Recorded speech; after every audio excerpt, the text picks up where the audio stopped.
Each year, Microsoft Research hosts hundreds of influential speakers from around the world, including leading scientists, renowned experts in technology, book authors, and leading academics, and makes videos of these lectures freely available.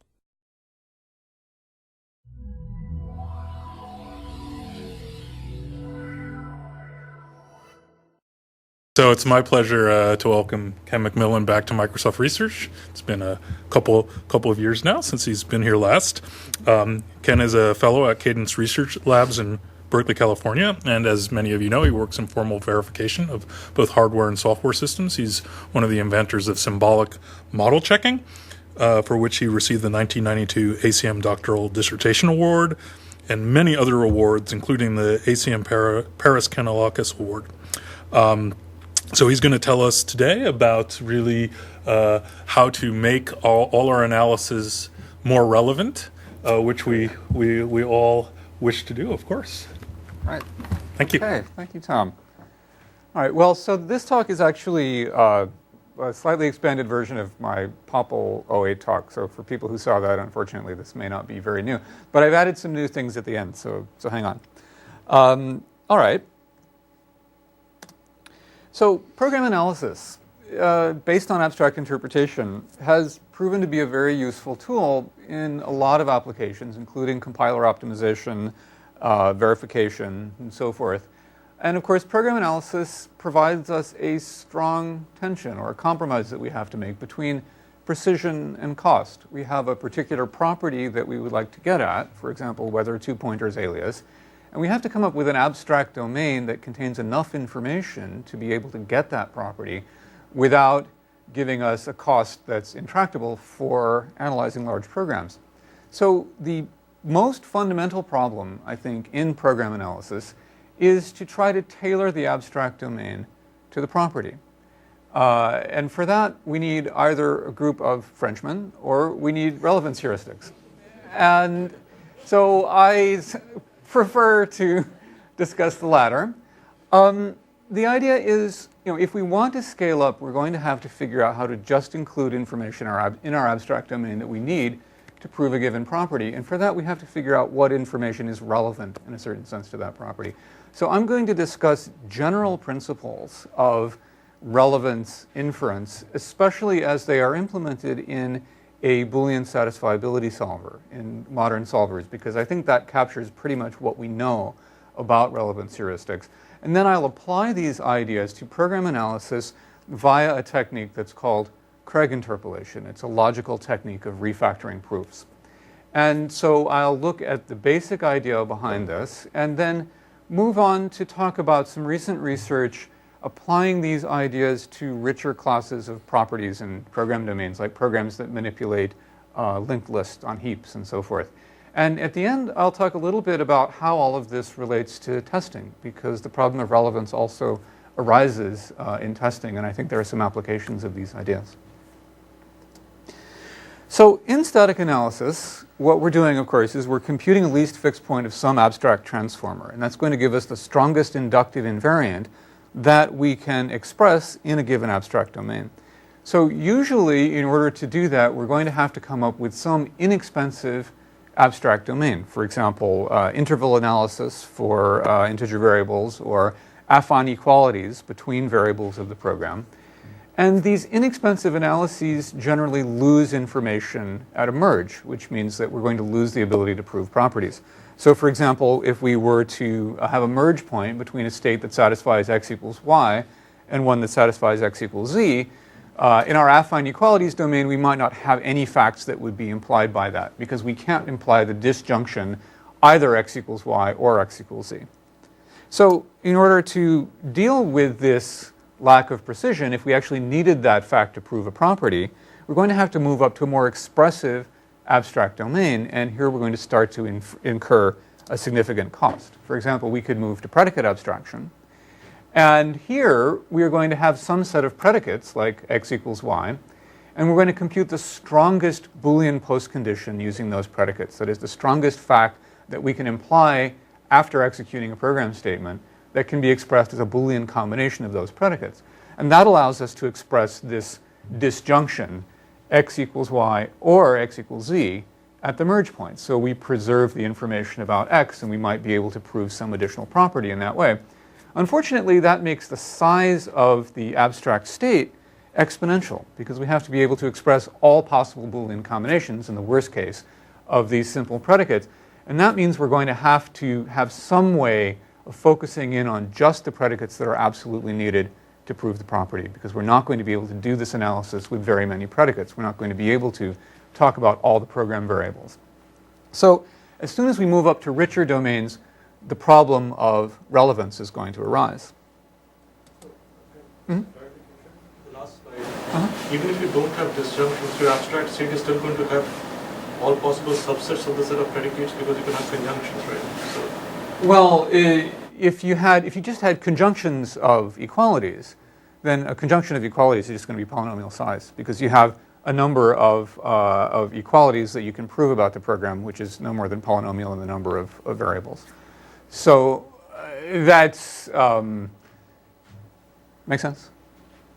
but the number of possible number of states is still exponential, right? Oh, the number of states is still going to be exponential, right? Here we're going to have no, that's not right, because at each program state we're going to assign one conjunction of equalities. All right, so basically the thing that's of interest is what's the height of the abstract domain. That's going to tell us how long it takes us to converge, and that height's going to be polynomial. Okay, so of course the approach that people generally take to figuring out which predicates are relevant is some kind of iterative refinement approach of the abstraction. So we're going to find a place where the abstraction fails to prove our property because it lost some information. And then we're going to analyze that failure to figure out what information we need to add, what predicates might be interesting. So as we do this, some important questions are going to arise. For example, how do we know what new predicates are going to be interesting to ruling out a given failure of the abstract interpretation? What's going to be relevant to the property?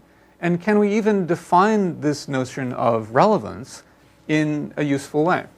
And these questions seem to be, to me, a bit fuzzy. We don't know exactly what we mean when we talk about relevance, but in fact, these ideas have been fairly well studied in the context of the Boolean satisfiability problem, and Boolean satisfiability solvers have ways of getting at these problems.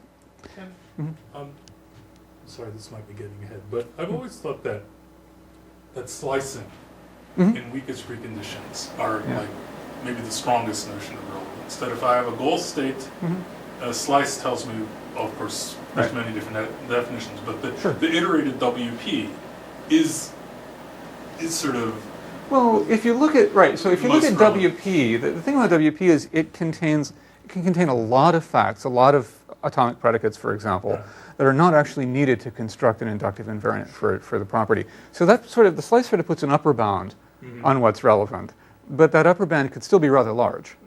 Right? So it does get that sort of gets at one idea of relevance, a sort of syntactic idea of relevance, where you just follow the dependencies. Right? But the difficulty with that notion is it's a pretty large over approximation of the set of potentially relevant facts. The WP is because it contains sort of much more information than you probably really need. What's it? Then it's not the weakest. No, the weakest precondition tells you a lot of information because it tells you exactly what you have to satisfy for this thing to be true at the next time. Whereas a stronger formula, could be smaller, could be simpler. What's that? False. False, yeah, would work. If you could prove false, especially in a logic where false is true, that would help you a lot. Okay, so, the principles that I would derive from a Boolean satisfiability solver that I think are relevant to us here are two. One is a relevant predicate is one that is used in a parsimonious proof of the desired property, right? Which in some sense takes slicing out.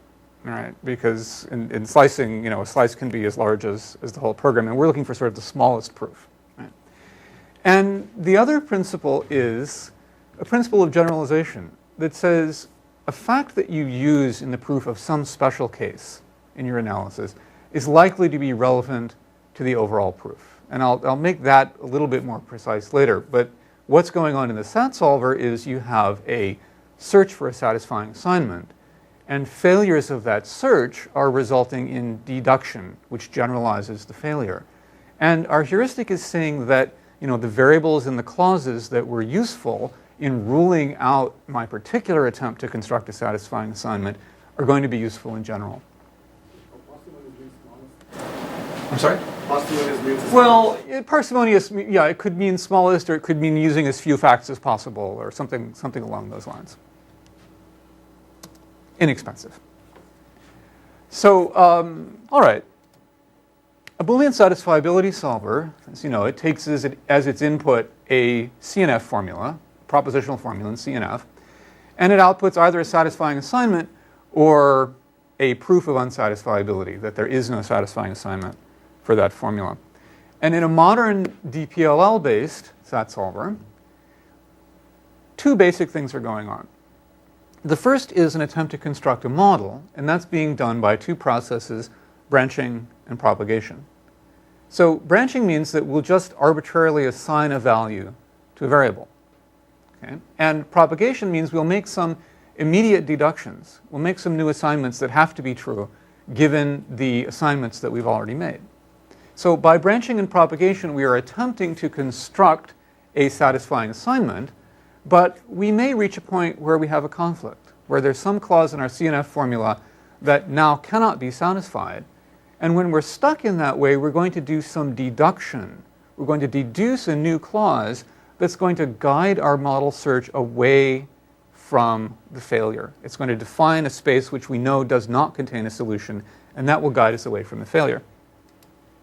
So when we do the proofs, we use the resolution rule, which is essentially splitting cases on some proposition like P, and it will leave us with a clause that contains the remaining literals of the two clauses we started with. So let's give a simple example of that. Here's a CNF formula, not A or B, and not B or C or D, and not B or not D. Now, if we were to try to find a satisfying assignment with DPLL for this, the first thing we would probably do is pick a variable and choose a value for that variable. This is our attempt to construct a model or a satisfying assignment. So we might decide, for example, that A is true. Now, if A is true, you'll notice that that gives us only one more option to satisfy the first clause, not A or B. So given that choice, B is going to have to be true, and we say that B is implied by the decision A and by this first clause. So we know we have to assign B to be true. And we could continue doing some propagation, but for sake of simplicity, we won't. Instead, we will make another decision, and we will say, suppose that C is false.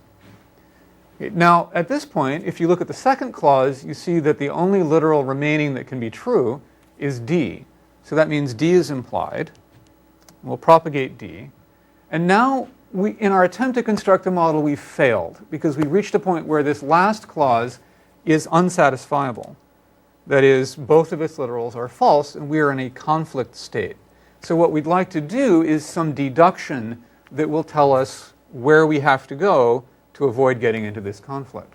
So what we'll do is we will take that clause that's in conflict, and we'll find the clause that's implying D, and we'll resolve those two clauses. We'll apply the resolution rule on D, and that gives us a new clause where D drops out, and we get not B or C. And what you'll notice about that clause is that's a new clause that's false in our attempted model. And that clause is basically telling us you should have set C the other direction. It's saying now I'm going to imply that C is true rather than false, and that moves the model search away from the conflict. So two sort of basic things are going on here, trying to build a model, and when we fail, deducing some new fact that will help us to move our model search in the right direction. So we have model search, which is guiding deduction, because we only do deduction when model search gets stuck. Okay. And we have deduction that's guiding model search.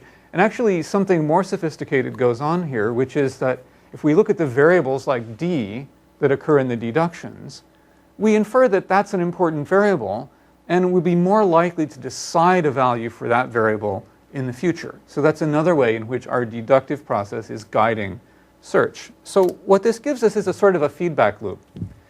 where we have our case splitting or our branching and propagation, which are essentially attempting to construct a model. And then we have some kind of deduction, which we can think of as generalization of the failures. Right? We deduce a new fact which tells us not only that our current attempt is failing, but it defines a whole class of failures that we want to avoid. So our model search, when it fails, is triggering deduction, which is generalizing that failure and then guiding the model search in the future.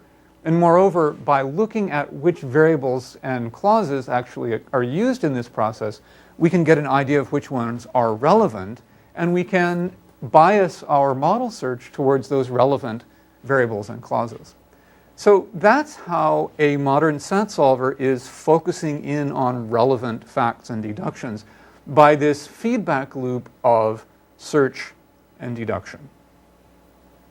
So what I'd like to look at is how can we learn from this general idea of relevance heuristics that exists in the SAT solver. What can we learn for program analysis, and how can we exploit this idea, which, as far as I know, is really at its base the only idea that we have for trying to decide what information is relevant to a particular property or to a particular proof. And so, I just have a question about that. So we know that when we get a conflict, in some sense, we might have chosen some infeasible path, but we don't know that infeasible path is really sort of related to our property at all. It could just have been a bad choice. Right. Right? So there's still right, something exactly. unsatisfying about relevance, because it's relevant with respect to the choices I have made. So Right. maybe I'm thinking about this the wrong way, but if I think of going forward and making my choices branch decisions, Right. I might be making all these choices on branches and getting to some conflict that's really still irrelevant to my property. But Right. Possibly. Right. So what this is really trying to tell you is, though, where's the hard part of the problem? Right? Because if you have you just made some really stupid choices and they lead you into a conflict, probably you're going to get out of those choices fairly easy. You'll fix that problem and you'll move on. Right? And at some point you're going to get to a really difficult part of the proof, where you really get stuck in some place that you wind up getting into a lot of conflicts and having a lot of deductions. Right? And this is sort of saying that difficult part of the model construction is where you ought to be focusing. Yes. That's sort of, it's sort of saying, I'm assuming I'm pretty good at model search, right? And when I get stuck, that's probably an interesting place. Does that make sense? It's not infallible, right? Well, because I guess what I'm really saying is that it seems like really the choice of variables matters greatly, obviously, Yeah. to split on first. And is Very there a much notion possible. of relevance in that? The way you've defined relevance is it's modulo a choice of the variables. well, Right? I can say, what I'm saying is that a particular variable or fact, a clause, proposition, whatever it might be, is relevant to the extent that it occurs in a parsimonious proof. All right, that's my definition. All right, so what we're trying to get the SAT solver to do is to construct parsimonious proofs. All right, to construct proofs that use as few facts as possible, or that generate as few facts as possible. All right, and that's where we're trying to get the SAT solver to go. Now, as you pointed out, this heuristic is not very strong, right? Because what it's basically saying is, okay, I have this procedure for model construction. It's not entirely stupid, right? Because it's able to do this propagation trick. Right. All right, so it's not going to get stuck in completely trivial ways, right? And where it gets stuck, right, is then going to be a hint of where we need to focus deduction. Right? And so that's going to say, do some deduction here. Now, if that deduction immediately moves us out of that problem, like there may be lots of little trivial things that have to be satisfied around the problem, we might quickly satisfy all of those guys, and we're not going to consider those variables or clauses to be highly relevant, right? Because we sort of easily worked our way out of those problems. And at some point, we're going to hit something difficult, which usually has to do with the property that we're trying to prove. Right? And so, as we know, a SAT solver is imperfect, and it can get stuck. You can have a situation, for example, I can give you a huge set of clauses that's satisfiable but difficult to satisfy, and then a very small set of clauses over here that's unsat. The SAT solver still can get stuck in that way. And of course, we have some heuristics to try and prevent getting stuck in that way. We'll do random restarts and things like that. But I'm not saying this is a particularly strong idea. What I'm saying is this is pretty much all we know that I know of. Almost everything we know about relevance can be encapsulated in this idea. That's my claim. So is it the case that your definition of parsimonious proof is something the SAT solver generates? Because I don't see how this loop helps generate parsimonious proofs. Right. So what it's helping us to do is to make the solver only do deductions that are likely to be relevant. Right. So what that means is, and more, which means that the SAT solver is moderately good at generating relatively small proofs.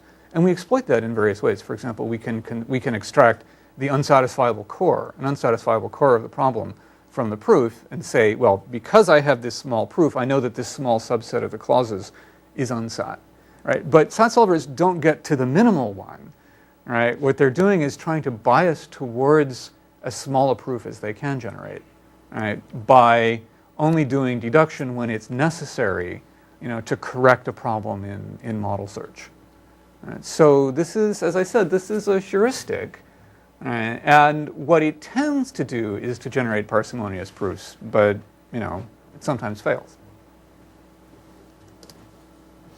Okay, so now I'd like to try and see how we can exploit this idea that occurs in the SAT solver, and maybe even the SAT solver itself, in generating invariance for programs, which is essentially doing program analysis, where we have a particular property in mind that we want to prove. So we want to focus those invariants on facts that are relevant to that property to generate a parsimonious proof. And I'm going to consider a very naive approach that sort of contains the seed of the idea, which is easy to explain. So when we do this, we're going to need to have some notion of what space are we searching in? What is our attempt to construct a model? Our attempt to construct, a program behavior that will falsify the property that we're after.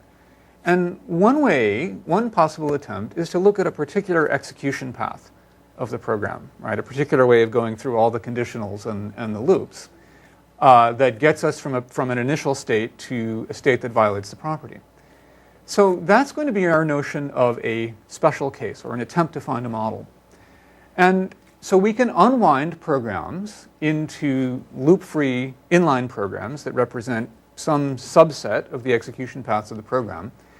And then in order to try and learn something or deduce something from these things, we will construct a proof of that inline fragment. And it could be a Floyd-Hoare proof, for example.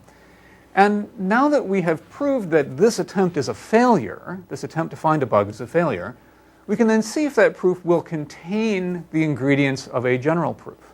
Because that was my heuristic before. I said proofs of special cases are going to give us facts that are useful for the general case. And so in this case, we'll just naively see if that proof contains an inductive invariant for the program that proves the property. And it might, and if it does, then we're done. We've verified the property. Mm-hmm. Loop-free unwinded program semantically equivalent to the original program? I'm sorry, say that again? So is the loop-free program going to be semantically equivalent to the original program? No, it's only going to contain a subset of the behaviors of that program. I'll give an example. But those subsets might be all infeasible traces. So if you have a simple loop that iterates from I is equal to 1 to 1,000, so how are you going to deal with that? Right. So you may have infeasible traces to deal with, all right? And so heuristically, it may be a good idea to try to construct a feasible trace. Right? A trace that's feasible apart from the fact of not violating the property. But any feasible trace has to go to the loop 1,000 times. So are you going to undo the loop 1,000 times? I will. Let me address that issue at the end of the talk. Okay. The code that we're doing. Yeah, I mean, in principle, yes, you will. In practice, there are things you can do, but I don't want to get too diverted. So here's a small example program that's sometimes used for program analysis. We have two variables, x and y, that are initialized to 0. Then we have a loop that, while some condition holds, will increment both variables. And then while x is not equal to 0, we will decrement both variables. So when we fall out of that second loop, of course, we're going to have both x and y equal to 0. And we'll assert y equals 0. So that's the property that we want to prove after exiting this code. And of course, there is a trivial inductive invariant that proves that property, which is in both loops we have x equals y. So the question is, how could we learn, what kind of heuristic would be able to tell us that x equals y is an interesting predicate for this property? Because if we use that predicate, we'll immediately get the inductive invariant.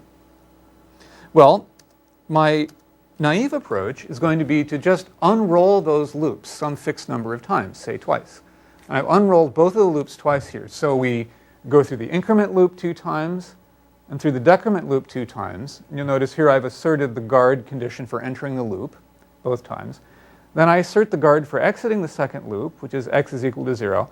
And here I've asserted as a guard the negation of the property that I want to prove.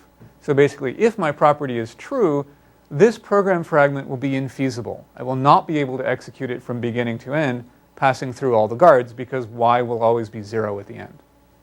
So I can now ask, can I prove that this program fragment is infeasible? And here's a short Floyd-Hoare proof that this is in fact an infeasible program trace. It starts at true, it ends at false. So we prove first both variables are 0. Then as we increment, we can prove that x is equal to y, and the same as we decrement. At the end, we might prove something weaker. For example, if x is equal to 0, then y is equal to 0. And this condition would be sufficient to prove false with these 2 guards, right, to show that we cannot pass through the guards. So this is an example of a proof for a program fragment. And the charm of this proof is, lo and behold, it contains it contains the inductive invariance. It contains this fact, x equals y. So I could just extract these facts. I could check to see if they're inductive for both loops, and I would have proved the program. Now, of course, this, in some sense, I'm cheating here. I got lucky, right? I chose a proof for this fragment that contained interesting facts. I could have proved this program fragment in a stupid way. I could have proved that, well, when I start y is 0, then 1, then 2, then it decrements down to 0. Okay, so I can't pass through this guard, and I don't even use this fact. Right? So this would be a bad proof of the program fragment, which sort of violates my principle where I said that proofs of special cases help with the general program. Because as I keep unwinding those loops further and further, I'll get y equals 3, y equals 4, y equals 5, etc. And I'll just diverge without getting any interesting facts. All right, so something else is going to have to happen if this principle is going to apply. That is, a practical method is going to have to prevent divergence and in some sense force generalization. And later I'll talk about how we can do that. But for the moment, let's just postpone that problem and forge ahead. Okay, so the way we're going to construct these proofs is by using Craig's interpolation lemma. And of course, this is something that I've talked about many times before, so I'm sorry to bore everyone that's seen this 100 times. But this is a basic fact of first-order logic that says if we have 2 first-order formulas A and B that are inconsistent, that are equivalent together with whose conjunction is equivalent to false, then we must have an interpolant formula A prime that we can put between those formulas. And the interpolant is going to be a fact that's implied by A. It, together with B, is inconsistent. And it's only written over the common vocabulary, using the common symbols between A and B. So as an example, here's a propositional formula. Here are 2 propositional formulas, P and Q, and not Q and R. And they have the interpolant Q because that's implied by A. It's inconsistent with B, contradicts B. And it's written over just the common symbol Q. Now, interpolants are interesting for a number of reasons, but from our point of view, one of the main reasons is that in many logics, an interpolant can be derived in linear time from a refutation proof for AB. That is, if I can prove these formulas are inconsistent, I can get the interpolant in linear time, and that's called feasible interpolation. So we're going to apply feasible interpolation to generate the proofs that we want. Okay, so we can also think of that interpolant as a sort of a Floyd-Hoare proof for a sequential program. And I'll just show you what I mean by that by example. Suppose that I have a short program fragment that says x gets y, y is incremented, and then we have a guard that says x is equal to y. Well, clearly we can't pass through that guard because when we get there, y is equal to x plus 1. So I can prove that by translating this program into logic. And I'll take each statement and I'll translate it into static single assignment form, where every time I assign a variable, I'll give it a new subscript. I'll make a new instance of it. So for example, y is incremented becomes y1 equals y0 plus 1. So you'll notice at each point in the program execution, I have particular instances of the variables that represent that program state. So here, those instances are x1 and y1. Okay, so I can put that set of formulas into my favorite decision procedure, let's say Z3, and I can get out, I hope I can get out, a proof that those are inconsistent. And from that proof, I can construct, in principle, an interpolant sequence. And so I talked about interpolants for pairs of formulas. I can easily generalize that to a sequence of formulas, where I'm trying to say that each formula in this interpolant sequence implies the next given the corresponding blue formula on the left. So if I know x1 equals y0 and y1 equals y0 plus 1, that implies y1 greater than x1, and so on. So each interpolant formula implies the next. The most important property is that each is over the common symbols between the prefix, what came before, and the suffix, what comes after. And what that means in practice is that this formula is written just over the variables that represent the program state at this time, which means in this case, x1 and y1. Those are the common symbols between this formula and the two formulas above. Okay? So it's the second property of this interpolant for a sequence. And the third property is that it actually refutes the sequence, which is to say we start with true and we get down to false. So from true, we've implied false, so we have a contradiction. Okay, so let me just, so if you look at that, well, if I just drop the subscripts from those formulas, what I have is a Floyd-Hoare refutation of this program. I have a sequence of facts, each one proves the next. Each of those facts is only about one program state. So what we've done here is we have taken our program fragment, we have converted it to logic in static single assignment form, we've put it in our favorite prover, we've gotten out the proof, and by some procedure that I haven't told you about, we have magically constructed this interpolant sequence, which is essentially a Floyd-Hoare proof for the program. So what we've done is we've taken an arbitrary proof that was generated by our prover, and we've just factored it into this sequential form that goes statement by statement. And that's the important point. That is, if we're going to generalize from that proof, we need to factor it into a useful form that will allow us to generalize. And that's what this interpolation trick does. Okay, so I have a simple interpolating prover. There are others of them out there at this point. FOSI, which stands for first order Craig interpolation, is a decision procedure for quantifier-free first order logic with certain interpreted theories. It uses the SAT modulo series framework. It generates proofs from which it then constructs interpolants. And this is used in a variety of applications. For example, the BLAST model checker uses this precisely the technique I just showed you to find out which predicates might be interesting from the point of view of predicate abstraction. So if I look at my little program fragment, if I were trying to use predicate abstraction to refute the program, or to prove the program that contained this fragment, then these two predicates might be interesting for constructing an inductive invariant. And that's the heuristic that BLAST uses. Yeah? Y greater than x, this greater is a new vocabulary. Oh, yeah, it's, okay, no, that's a very good point. When I talk about the vocabulary, I'm only interested in the uninterpreted symbols. And that's actually a slightly non-standard definition. Because in the usual definition, you say, look at all the symbols, including equality. So the only symbols that you don't count are and, or, not, and there exists. And here I'm saying, I'm calling this a logical symbol. And any symbol that's interpreted, I'll call a logical symbol. So to continue that question, then y plus, so y equals x plus 1 is... Oh, would y equals x plus 1 be a suitable interpolant? Yeah, sure. Absolutely. Because 1 is an interpreted symbol, so you could perfectly well use that. Mm.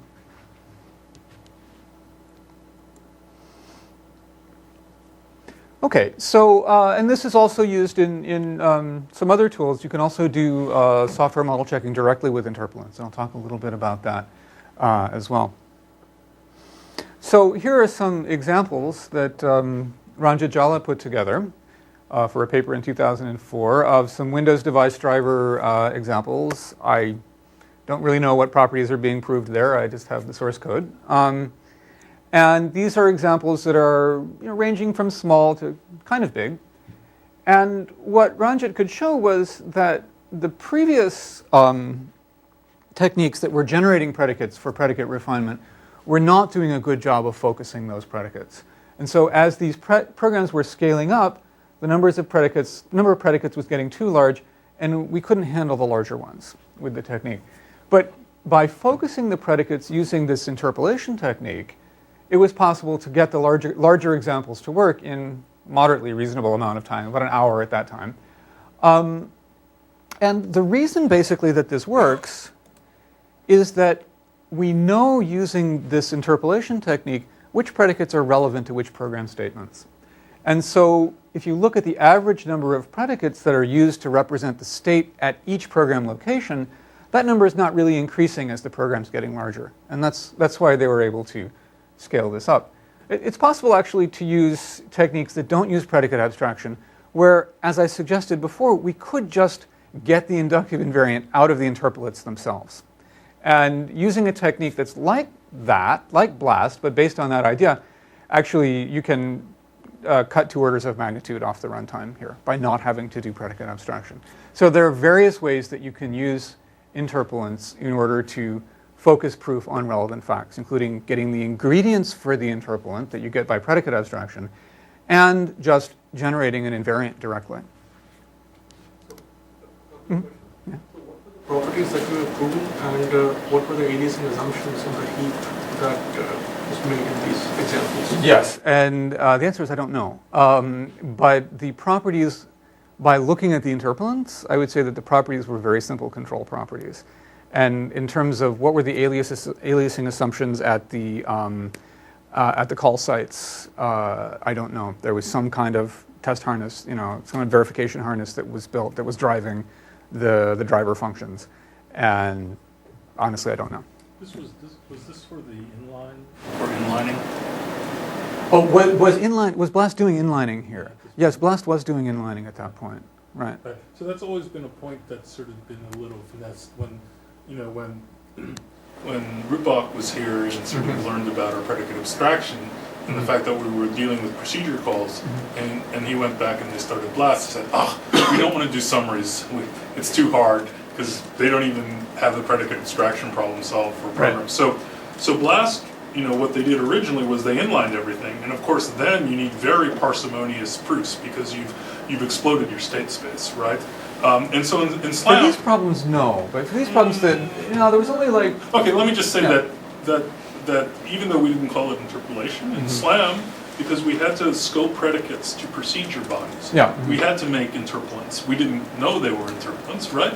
But fundamentally in SLAM, we have like average 7 to 12 predicates per procedure body. Yeah, right. So in some sense, I would say that in BLAST, you really needed the parsimonious abstraction much more after you do inlining and you have a flat state space. So I don't think that distinction was really ever drawn out.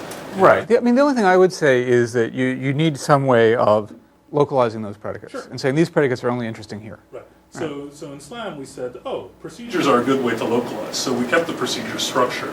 And then we had this hard problem, which we didn't know about interpolants, but we came up with some algorithm that would ensure that each predicate only mentioned the variables that were in scope at a particular program point. I mean, that just goes without saying in program analysis. If you're in procedure P, you can't mention locals of Q, right? But when you inline, you can have predicates that mention the locals of different procedures. True. Right. So and the techniques. Right. So I always wonder when I see this result, are we just rediscovering local variables? No, I'm not. The thing. For that particular example, where things have been inlined. Right. Are so we just reverse engineering the things that were already present in the structure of the program or were thrown out by default? Right. Okay. So I would say, no, that's okay. I would say I don't particularly care. Right. In other words, the thing that's you might say, well, yes. Why aren't you using the procedure structure of your program in order to recognize that you don't need certain you need some modifies clauses or something, right? You need to know that things on the heap aren't modified and so on. But why aren't you able to exploit that? And the answer is that these techniques would apply in that realm as well. Sure. Right? In other words, especially when you have a procedure with 2,000 lines of coding. So, Yeah, but what I'm saying is even for constructing function summaries, you can apply these techniques as well. That's what I would argue. So, the real question I'm trying to get at is how do you figure out what's relevant? Not whether Blast's approach of inlining the procedures makes any sense. See what I'm saying? yes, I know, but when you go down from Kant to, when you go from Kant analyze to something with more focused predicates, my intuition is that you're recovering lost information that was already present. You created a harder problem and then recovered that. And then when you go to those seconds, I believe something else is going on. But okay, so. Well, okay. Yeah, so what you're saying is this is not very convincing data simply because you think it's an artificial problem. But that may be true, and I don't know. But the general principle that I'm trying to get across is that you want to look at is this notion of where does relevance come from. And I think that if you took, most of the CGAR-based techniques sort of fit into that general idea. Right. I guess coming out of the programming languages community, a lot of relevance comes from types and structure, and so. Sometimes, right? There is right. Well, you mentioned slicing as one example. No, but I was right? thinking more of the existing structure of the software.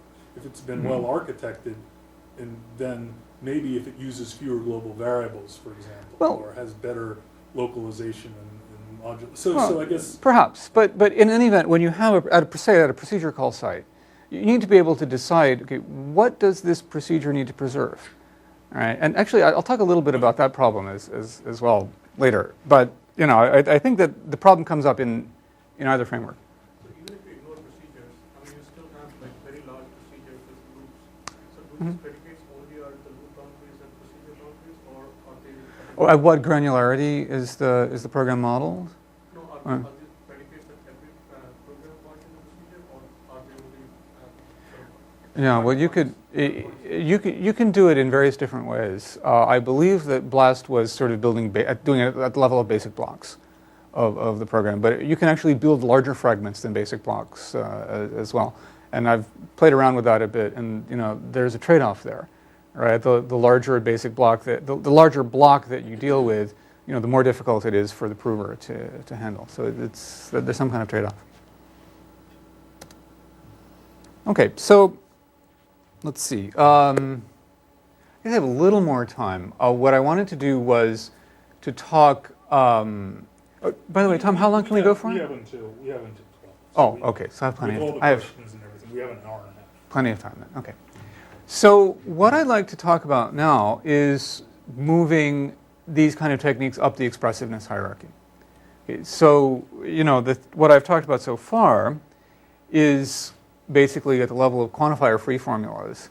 And this corresponded in some sense to predicate abstraction in the sense that quantifier-free formulas are all Boolean combinations of atomic predicates, and I can construct such invariance with predicate abstraction. Now, if I want to move up, I might go to, say, universally quantified first-order formulas, where I can have some universals in prenex form, and that would correspond to invariance that I could build with index predicate abstraction. Or if I were interested in a richer class of structures, say lists on a heap, then I might have to add some additional interpreted structure. For example, I might have to add transitive closure or some notion of reachability to my logic. That would give me a richer logic, but I could talk about the kinds of abstractions that you can build, say, with canonical shape graphs, or other abstractions where you're building abstractions of heaps and talking about reachability. So I'm going to try to see if we can move up the hierarchy and maintain some of the properties that I've just been talking about. Okay, and the first thing that I want to argue, probably doesn't need arguing, but that you need quantified formulas in your interpolants, and you need quantified inductive invariance. And that's going to occur if you have, for example, arrays in your programs. And so here's a simple program that fills in an array so that every a of I is equal to I. And then in the second statement, it loops through the array and verifies that all of those elements are correct. A very trivial program, but of course it requires a universal quantifier in the inductive invariant. So you can say, for example, for all elements of the array between 0 and the index, that element of the array is correct. And that would be an invariant for this first loop. So how can we construct this kind of invariant using the interpolation technique? Now, the difficulty there is that existing interpolating provers can't produce these quantified interpolants. They're producing quantifier-free interpolants. And the reason for that is not because it's difficult to produce quantified interpolants, but it goes back to that divergence problem that I talked about before. You remember I showed the loop where as you keep unrolling it, you could get y equals 2, y equals 3, y equals 4, etc. as interpolants. Well, when you have quantifiers, that problem gets worse because now you can generate more and more and more quantifiers as your unrollings get larger. And as a result, you're never going to converge to something that's inductive. You're going to fail to generalize. And so if we want to generate quantified inductive invariants, we're going to have to figure out how to force generalization. And I'm going to talk a little bit more about that later. Okay, so I'll also argue that to talk about interesting programs that, say, manipulate linked structures on a heap, you need some additional predicates like reachability. So for example, here I have a code that creates some list, and then it just traverses the list and asserts that every cell that I reach is an allocated cell. So in this case, I'm going to need an invariant for this program that says something like every cell that's reachable from A by dereferencing the next field is allocated. Okay, and I can't express that in first-order logic, but if I augment my logic with this reachability predicate, I can do that. So I'm going to need something like reachability, or this is something like transitive closure of a relation, that can't be expressed in first-order logic in order to be able to handle even a simple program like this. So the question I'm going to look at is, can we build an interpolating prover for first-order logic that handles these predicates like reachability and avoids this quantifier divergence problem that I was just talking about? So I'm going to modify a traditional clausal prover in the same style that goes back to Robinson in the 60s. This is a prover that's going to take a set of clauses as its input to satisfy. And the clauses are going to be quantified, so they'll contain variables that are universally quantified. And the prover is going to have some set of inference rules that are just patterns that are going to describe inferences where we have a sequence of premises that give a conclusion, each of which is a clause. So the typical inference rule in this prover, in such provers, is resolution. That's the original system of Robinson. And here's an example of such an instance of that rule. We can say, if we have P of A, and if for all u, P of u implies Q of u, then from that we can infer Q of A. And this is done by unifying P of u with P of A. And that gives us P of A implies Q of A, which then, by the resolution rule that I showed you, gives us Q of A. Okay. So that's resolution. Unfortunately, that's not really strong enough to do what we want to do because it doesn't handle equality very well. And modern clausal provers use a rule called superposition instead that handles equality. And superposition is essentially a conditional substitution of equals for equals. So here's an example of this rule. If we have Q of A holds, and if P implies A equals C, then when P is true, I can substitute C for A. So that will give me P implies Q of C. So I've just done a substitution from A to C. Now, in practice, this kind of rule is going to generate a lot of substitutions. So provers tend to use various techniques to reduce the amount of deduction that they need to do. And one of the main techniques for doing that is to use something called a reduction order. And a reduction order is in some sense going to orient those substitutions to say we can only do them in a particular direction. So the order is just going to be an order on the ground terms. The ground term is a term that doesn't contain any variables. And a reduction order is going to be total and well-founded. And it's going to have two additional properties. The subterm property says that f of A is bigger than A in the reduction order. And the monotonicity property says if A is greater than B, then f of A is greater than f of B, where these are all ground terms. So an example of that would be something that's called recursive path ordering. And I don't need to go into detail of what that is, but basically to generate this ordering, we start with a precedence ordering on the individual symbols, which could be constants or function symbols or predicate symbols. And then that induces an ordering on the ground terms. So for example, we'll have f of a greater than f of a greater than a, because that's the subterm property. Right? And then we would have a greater than f of b. And the reason is that the symbol a has greater precedence than all the symbols here. So essentially, the thing you need to know about recursive path ordering is that it's eliminating, as you go down, it's eliminating variables in this order, a, b, c, f. So first we eliminate a, then we eliminate b, and then c, and then f. And that's going to be useful. Okay, so in ordered superposition, we apply this constraint that says the following. Suppose we have the instance of superposition that we saw before. The constraint says that these terms have to be maximal in their respective clauses to allow us to apply this superposition. So essentially what that's saying is that we can only do this rewrite if A is bigger than C. In other words, we can only rewrite downward in the reduction order. Okay, and so in particular, we rewrite from left to right in that precedence order. Okay, so we can show that this proof system is complete for refutation of first-order formulas with equality under this ordering constraint. Now that's the sort of standard superposition prover. And so how can we get interpolants from these proofs? That's the question that we have to answer. And the first part of the answer is that we want to look for local proofs. This is a generally useful rule. If you want to get an interpolant out of a proof, it's easy if that proof is local. And that means that if we have two clause sets A, B, we want to refute, the proof is local if every inference in that proof either contains just symbols from A or just symbols from B.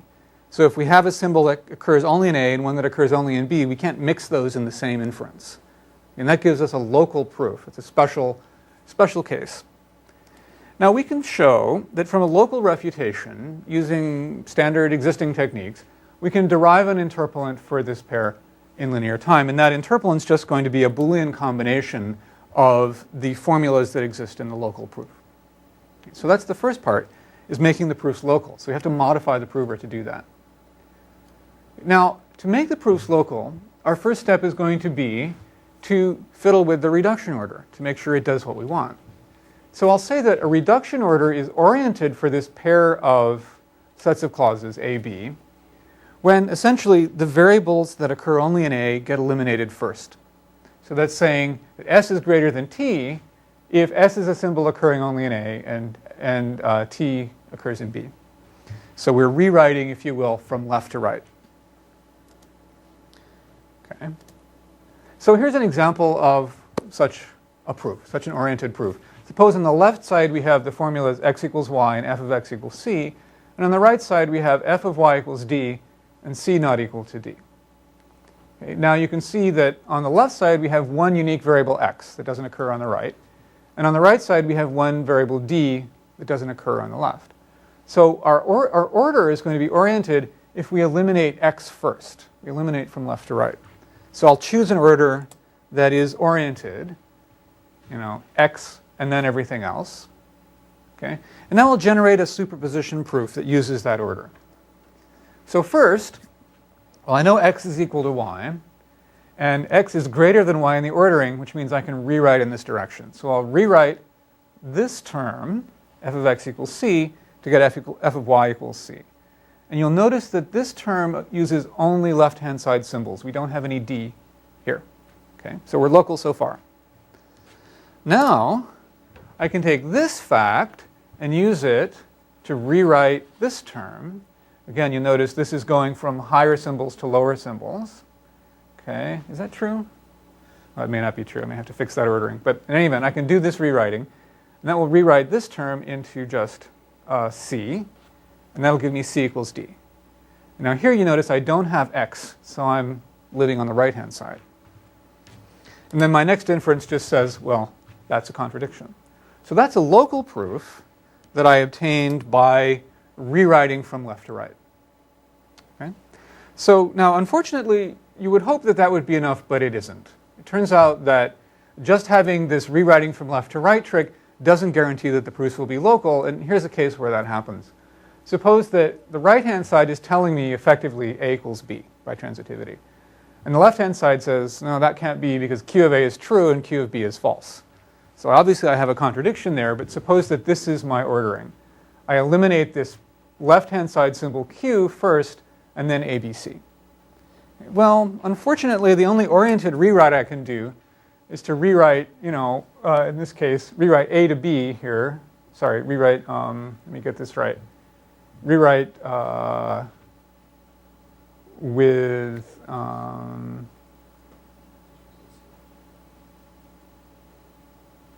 yeah, is that going to give us A equals B? I don't know. In any event, we can only do rewriting on the right here.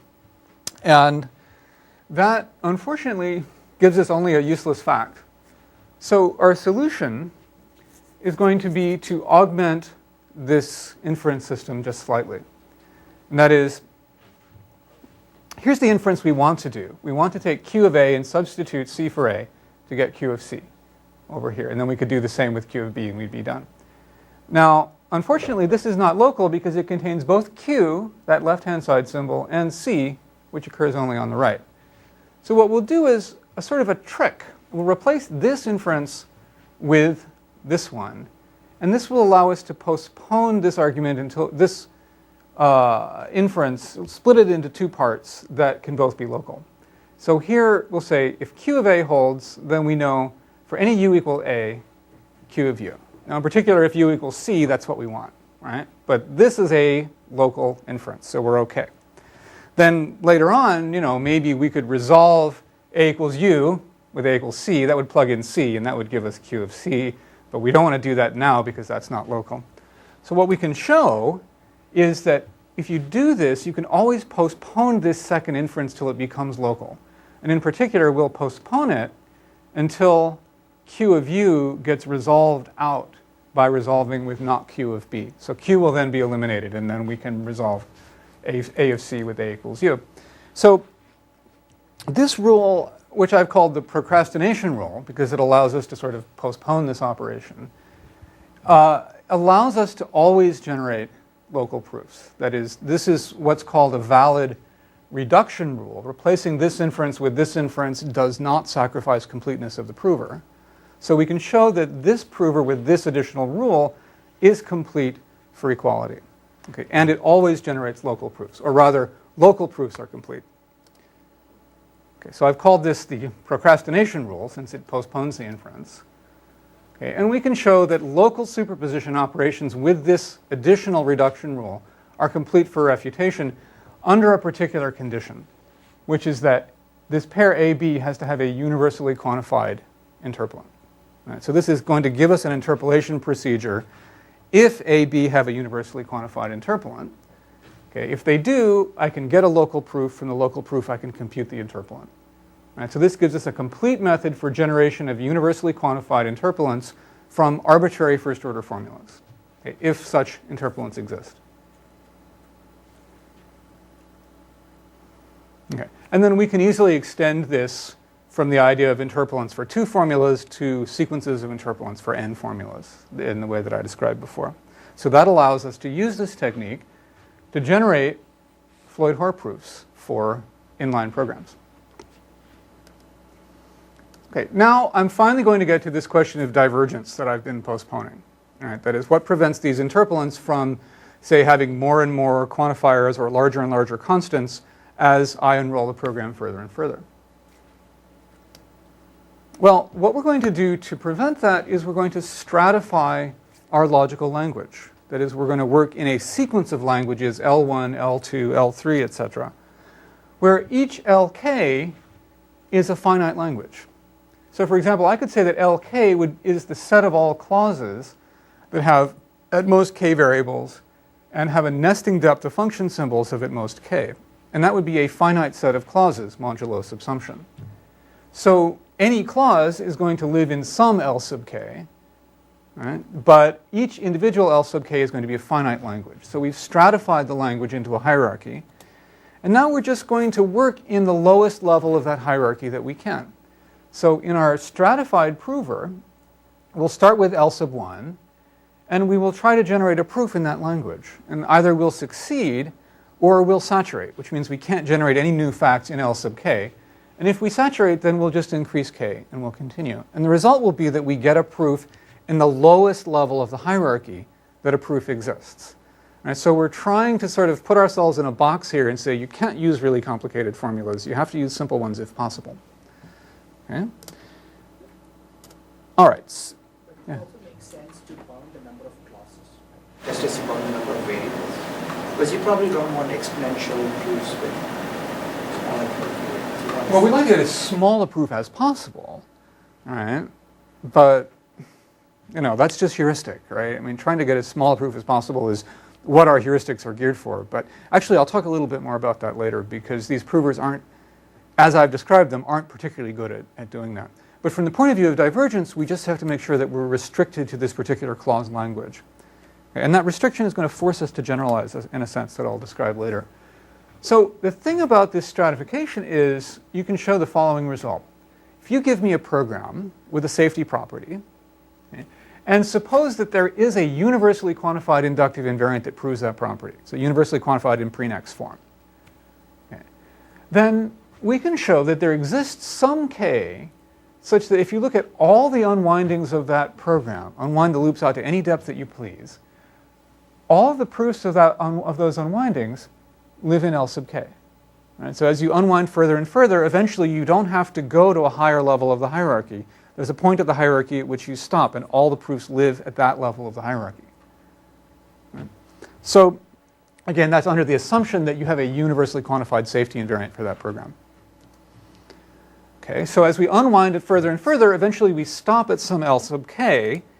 And what that implies is that under these conditions, there's going to be some unwinding of M for which the interpolants contain a safety invariant.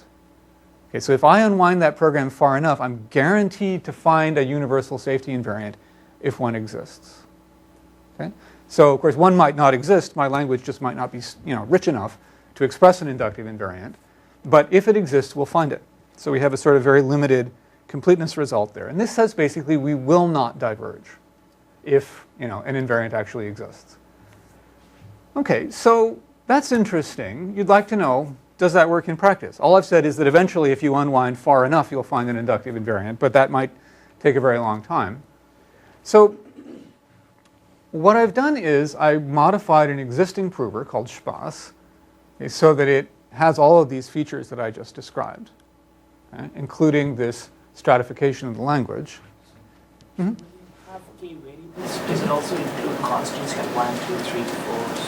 Oh yeah, okay, so constants are interesting, right? Because if you allowed an infinite set of constants, obviously it wouldn't be a finite language. So you have to think of those constants as being constructed in some way. And the simplest way would be, 0, successor of 0, successor of successor of 0, and so on. But you could also conceivably use arithmetic operators to construct the constants, and so on. So you have to have a way of constructing constants that uses a finite vocabulary. Yeah, no, that's actually a very astute observation. So then if I have some theories, like the theory of arrays, I'm going to axiomatize those theories. And now I'll see, can I verify some programs?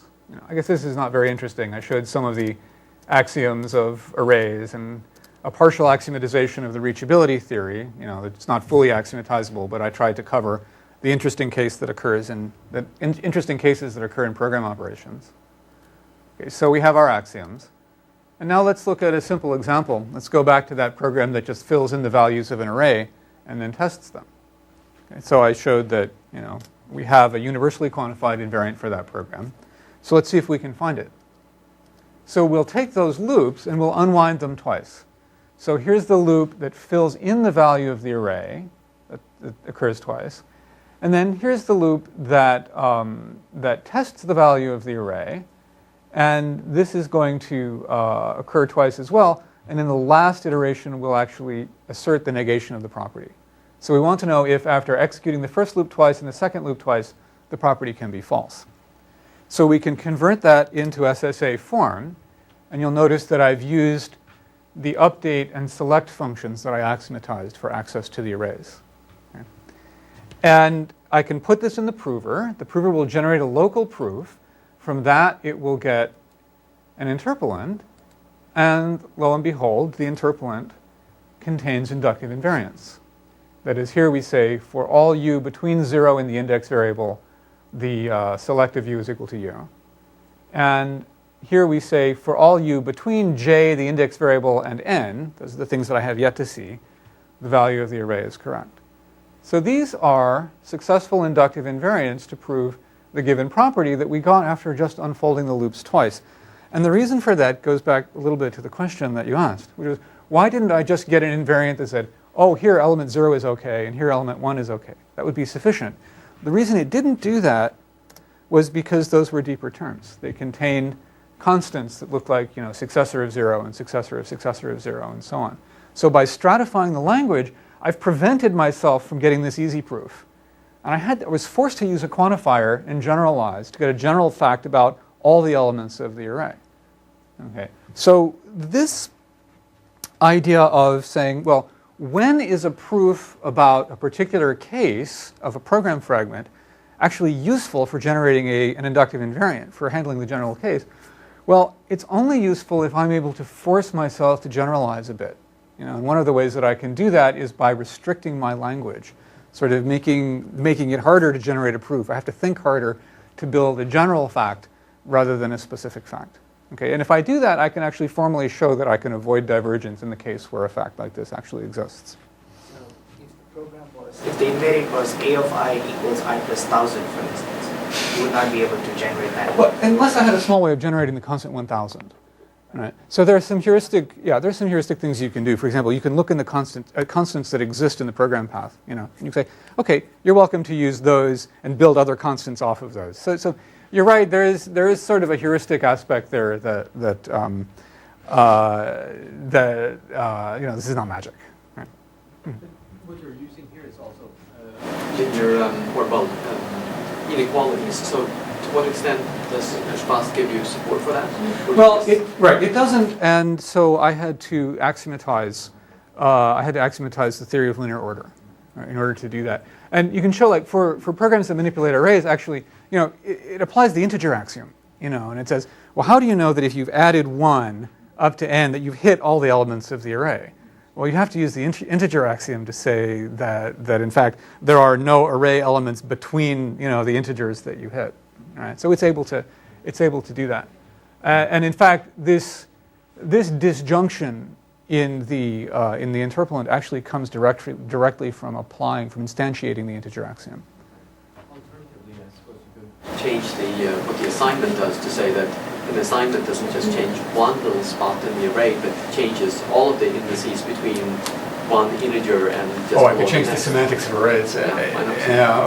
Just use those additional array slots that are indexed by real that we don't so often use. That's a thought.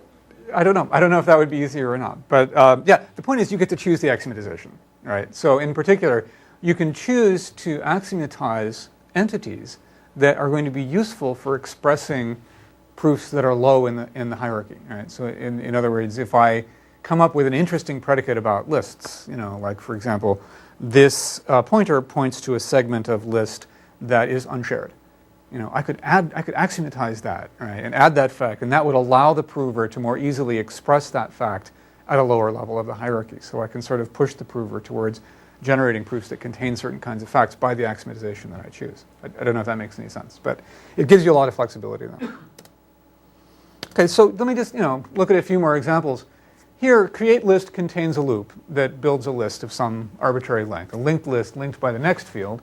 And here we have a loop that frees all the elements of that list, and we want to prove that we don't have a double free. Right. So if we take both of those loops and we unwind them 3 times, Spaß will give us this interpolant. It says, A is my head pointer of the list. It says A can reach nil via next. Okay, so that means in particular that the list is acyclic since it reaches nil. Okay. And for all x that is reachable from A via next, either x is nil, is the terminal cell, or x is allocated. So the list does not contain any freed cells. So between these two facts, you know that as you keep passing through the list, you'll never free the same cell twice, and since they're all allocated, you'll never free a freed cell. Right? So this is an inductive, and you'll notice, I mean, something interesting is going on here because we have a quantifier in here, we have reachability, and we have some Boolean structure inside the quantifier that were all synthesized by the theorem prover. And not a lot of invariant generation techniques can actually do that. Okay. And we can go a little further, and say, let's create 3 linked lists. We'll non-deterministically choose A, B, or C, and we'll traverse that list and verify that, say, every cell that we get to is allocated. And the interpolant that you get after 3 unwindings of all of those 4 loops, right, would look something like this after some simplification. It says A points to null or an allocated cell, same for B and same for C. And a sort of little inductive fact about the allocated cells, every allocated cell, every X is either null or it's allocated, and allocated cells point to allocated cells. All right, so this is saying that the set of allocated cells is closed under the next field. And this is a fact that the prover was able to deduce when I forced it to generalize. And it sort of describes the structure of the heap, where it says, here's sort of the shape of the heap, where you have a big pile of allocated cells pointed to by A, B, and C, and you have null.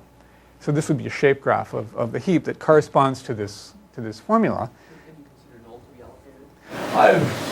allocated?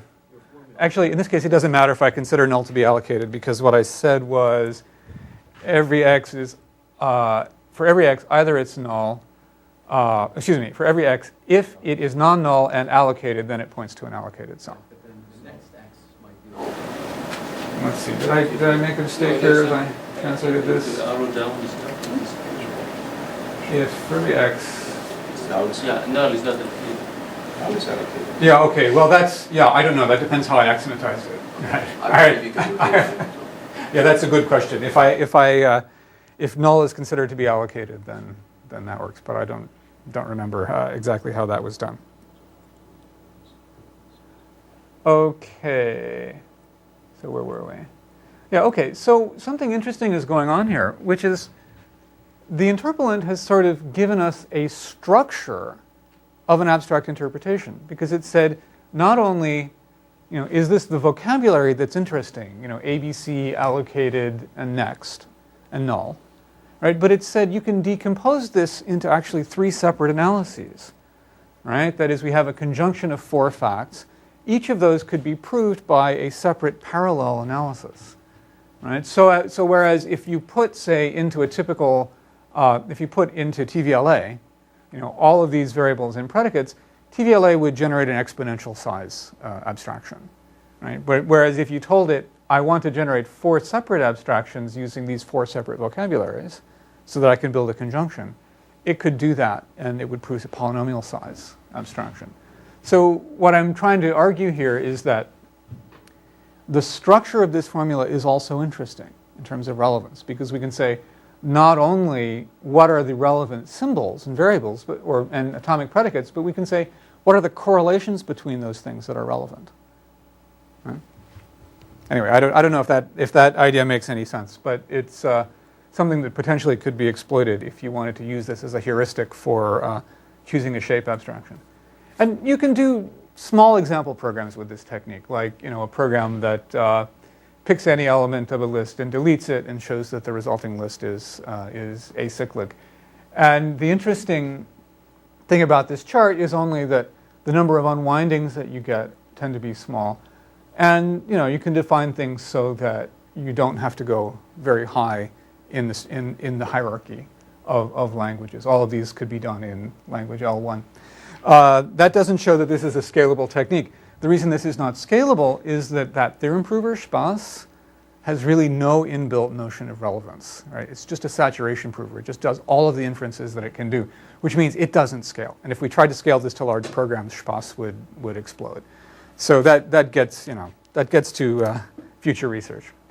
Okay, so the last thing that I wanted to do, since there's just a little more time, I wanted to suggest that some of these ideas also are potentially relevant to testing, because I know that testing is an interesting and useful topic, And the idea of guiding, in particular, of guiding search by generalizing failures has an application in testing. And you could imagine it in concolic testing.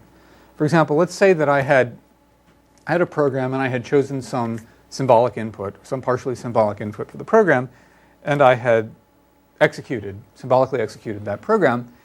And let's say that I got down to a certain point where I wanted a particular property to fail, or let's say I wanted to take a particular branch, or I had some other coverage condition that I wanted to satisfy. But I didn't satisfy it. I took this path, I threw it into Z3, and I said, no, sorry, I can't take that branch, or I can't make that property false for this program path, for this symbolic input. So what would you do? Well, of course, we're going to try to backtrack, but how do we know where? Well, one thing, Z3 deduced some information that we could potentially use. For example, we could generate interpolants from the refutation for the fact that we've proved that we can't get to our goal. So we would have a sequence of facts, P1, P2, P3, etc., that are true at each successive state for the particular symbolic input that we are using. Okay. Now suppose that I have a branch. Let's say that at state 4, I could have branched into a loop that would bring us back to state 4. Okay, let's say that the code in that loop is S. So now we can ask the question, should we execute that loop or not? Is there a chance that we would reach the goal by doing that? Right? And clearly, in one case, that wouldn't hold. Let's say, for example, that the property P4 is preserved around this loop. So what that would tell me is no matter how many times I executed this loop, this proof would still be valid. All right? So I have learned something about the state space by generalizing my failure. Right? I've learned, not only did I not get there, but any path that looks like this, right, that preserves P4, also will not get there. Right? So I could immediately say, don't bother executing that loop. Right? Okay, so, and you could say the same for, say, an alternative conditional path, say that came from state 2 down to state 6, executing code S. If S, gives us P6 from P2, right, then again, this proof is going to be preserved, so there's no reason to execute S in this case. There's no reason to do that backtrack. And this goes back to another question that was asked. What happens, what about loops? Especially what about long loops that are just irrelevant? How do we know that those loops are irrelevant? And let's say that we have a loop that we can't necessarily statically slice it, but we could speculatively slice it.